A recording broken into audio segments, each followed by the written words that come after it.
যেভাবে প্রচার চলছে, দেখুন, শেষ দফা ভোটের প্রচারের নির্ধারিত সময় শেষ হয়ে যাওয়ার পরেও দেখা যাচ্ছে প্রধানমন্ত্রী নরেন্দ্র মোদী ধ্যান করছেন, মেডিটেশন করছেন এবং প্রচার করা হচ্ছে তিনি ধ্যানে বসেছেন।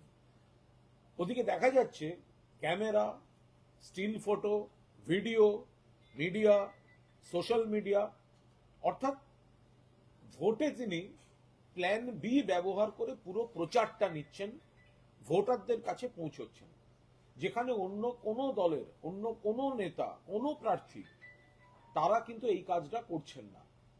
ভোটের প্রচারের নির্ধারিত সময় শেষ হয়ে গিয়েছে, তারপরে ধ্যানের নামে এই প্ল্যান বি ব্যবহার করে এটা প্রচার, এটা পুজো, সাধনা, ধ্যান, আরাধনা, এ তো আমরা সবাই করি। এটা তো ব্যক্তিগত ব্যক্তিগত পুজো, ব্যক্তিগত ধ্যান, মেডিটেশন, এ তো আপনারাও করেন, আমরাও করি, আমরা সবাই করি। কিন্তু প্রধানমন্ত্রী যে রাজনীতির জন্য ধ্যান করেন, ভোটের প্রচার করছেন, তার প্রমাণ হচ্ছে এই camera, video, still, media, social media. বাকিরা কেউ প্রচারে নেই, তিনি শুধু ধ্যানের মোড়কে প্রচার করে যাচ্ছেন, প্রচারে থাকছেন।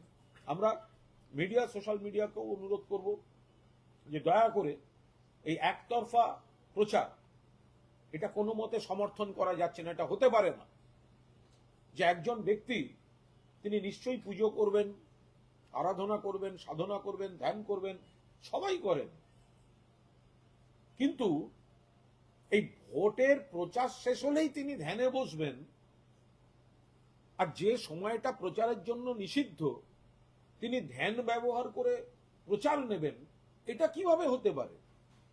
ফলে আমরা ধ্যান, সাধনা, পুজো, আচার, আমরা এগুলোর পক্ষে, কিন্তু ভোটের জন্য এগুলোকে সস্তা প্রচারে ব্যবহার করা, যেটা প্রধানমন্ত্রী করছেন, আমরা তার বিরুদ্ধে।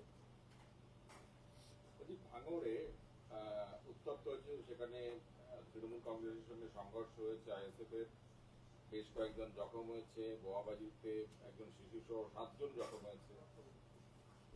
কি বলছেন? মানে কালকে দেখুন, ভাঙড়ে পুরোপুরি উন্নয়নের ভোট হচ্ছে, তৃণমূল কংগ্রেস বিপুল ভোটে জিততে চলেছে।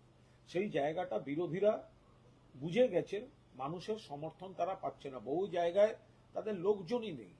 সেইখানে দাঁড়িয়ে কোনো আমাদের অন্য দল তারা অশান্তি করে, বোমাবাজি করে, গায়ের জোয়ারি করে একটা পরিবেশ তৈরি করতে চাইছে, জল ঘোলা করতে চাইছে।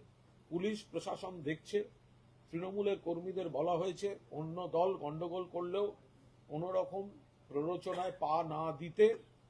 আমাদের প্রার্থী সায়নী ঘোষ গিয়েছেন, বাকিটা পুলিশ প্রশাসন দেখছে। এটা পুরোপুরি পিছিয়ে পড়া, ছত্রভঙ্গ বিরোধী একটি দলের বা 2-3টি দল মিলিয়ে ষড়যন্ত্র। বলছি যে আইএসএফ একটা পাল্টা অভিযোগ করছে যে মদ্যপ অবস্থায় লুঙ্গিতে বোমা রেখে প্রচুর পরিমাণে নাচ করছিলেন তৃণমূল কংগ্রেসের কর্মীরা, তার ফলে বোমা ফেটে গিয়ে তারা জখম। তো সম্পূর্ণ অবাস্তব, ভিত্তিহীন অভিযোগ। যারা অনেক লড়াইয়ের আওয়াজ তুলেও লড়াইয়ের সময় দেখতে পেয়েছেন মানুষ সঙ্গে নেই, তারা নিজেদের প্রচারে ভেসে থাকার জন্য এই ধরনের প্ররোচনামূলক কাজ করছেন, এরকম মিথ্যা অভিযোগ তৃণমূলের বিরুদ্ধে আনছেন।